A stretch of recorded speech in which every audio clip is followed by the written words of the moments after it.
Kakoit let ofisaek choton chebo tililindo kokilindetab boisiet nekoib kasarta nebo betusiek 33 en county nebo Kwale.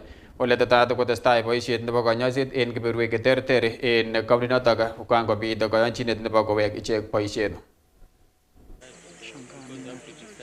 Nipeane shukrani za dhati kwa maafisa wenzangu wa serikali ambao tumejitokeza kwa amri ya mstahiki gavana kuhakikisha kwamba tunamaliza swala hili la mgomo. Na ni shukrani kwamba leo hii wakati tunazungumza hapa ni kwamba ndani ya masaa 24 uongozi wa union utakuwa umeweza kuwasiliana na wale ndugu zetu clinical officers ili waweze kurejea makazini. Masuala ambayo tulikuwa tumeipua ama tumelete kwenye meza ambayo tumeongea na tumekubaliana, moja ni ile ya kupandisha vyeo. Nafikiri tumeongea na tumekubaliana chinzi gani ya kutekeleza hivyo. Kwa muda ule ambao tumekubaliana chini ya